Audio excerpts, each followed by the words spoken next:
Buenos dias, buenos tardes, buenas noches, mga amigos, mga amigas. Magandang araw po sa inyong lahat. Nandito na naman ang inyong lingkod, Attorney Rene Bueno.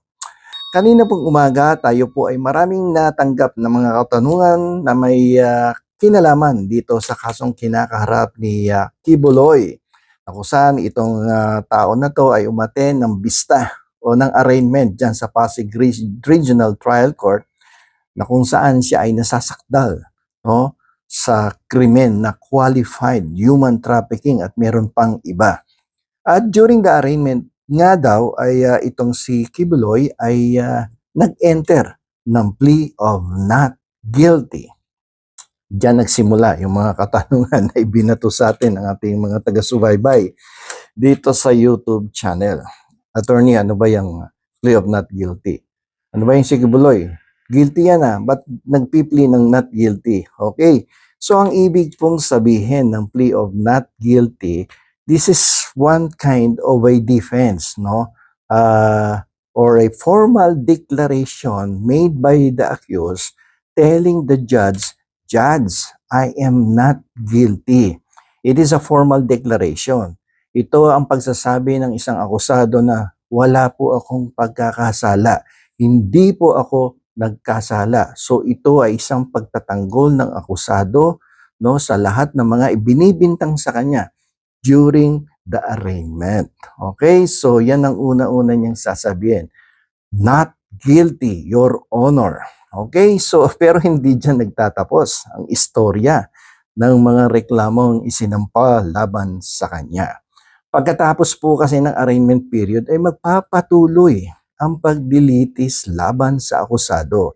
At dito, ang prosecution ay dapat magprepara ng matibay na ebidensya laban sa akusado, no? Laban sa lahat ng mga reklamong isinampa sa kanya upang patunayan, no? Papatunayan ng prosecution, no, ang pagkakasala ng akusado ng higit sa makatwirang pagdududa.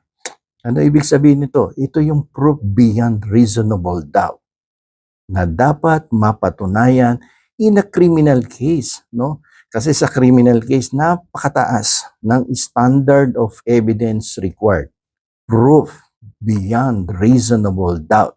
Dapat legally and morally convinced ang huwes na nang mahawak doon sa kaso. Otherwise, pag merong little doubt doon sa kaso, acquitted ang akusado. So, dapat proof beyond reasonable doubt.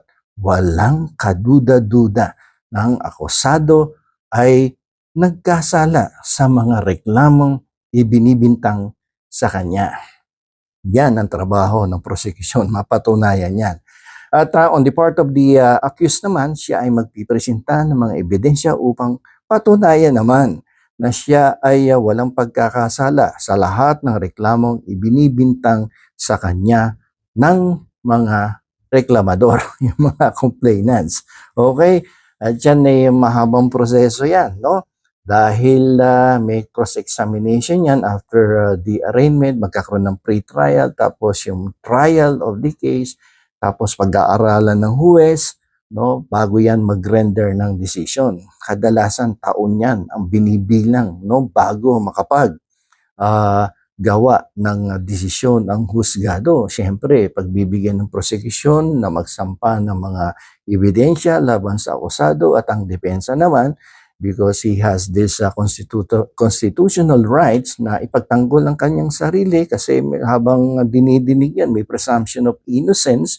So magpipresenta din yan ng mga ebidensya at mga argumento, no, sa harapan ng hukuman at magpipresenta ng mga testigo na magpapatunay na siya ay wala talagang kasalanan.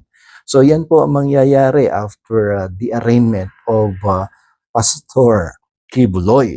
So, mahabang proseso.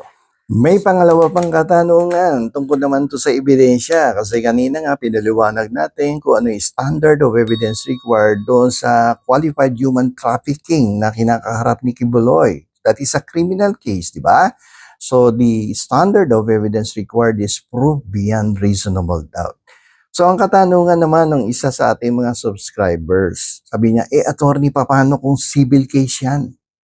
Yun bang proof beyond reasonable doubt ay kailangan ding i-apply doon sa civil case, doon sa reklamo na may kaugnayan sa kasong sibil? So ang sabi ko, hindi. Kasi sa criminal case, mas mataas, higher yung level and standard of evidence required. That is, proof beyond reasonable doubt. But in civil cases, mas lower yung standard. It is only preponderance of evidence. Okay? So ano po ba yung preponderance of evidence?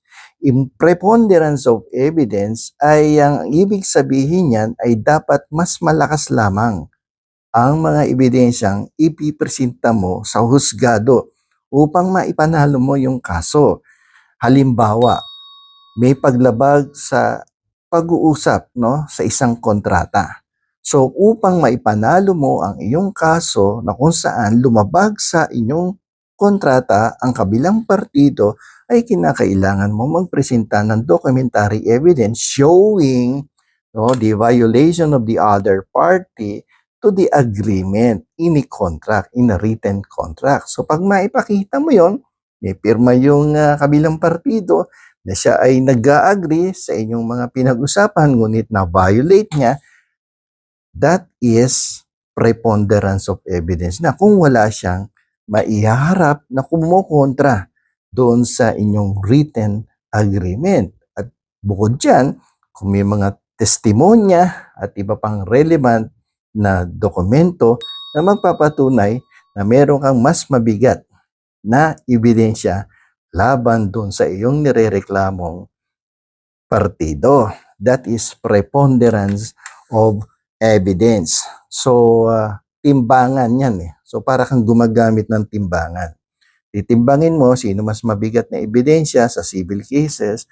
Kung ang timbang ng ebidensyang prinisenta mo ay mas mabigat, ikaw ang mananalo. Mas magaang yung kalaban, talo siya. That is preponderance of evidence. Okay, so maliwanag ha. So ang topic natin ngayon, plea of not guilty. Wala akong kasalanan, judge, sa lahat ng ibinibintang sa akin. At yan ipatutunayan ko sa paglilitis ng aking kaso, sa kaso ni Kibuloy. At ang kailangang standard of evidence is proof beyond reasonable doubt. At sa kaso namang sibil, kung kasi ay mahaharap sa mga civil cases, ang standard of evidence required is preponderance of evidence. Meaning, mas matibay, mas mabigat ang ebidensyang dapat ipresenta upang maipanalo mo ang iyong kaso. So, dyan po tayo magtatapos, mga amigos, mga amigas. Maraming salamat po sa inyong patuloy na pagtangkilik sa aking YouTube channel at huwag niyo pong kalilimutan mag-like, mag-share at mag-subscribe sa aking channel. Maraming salamat.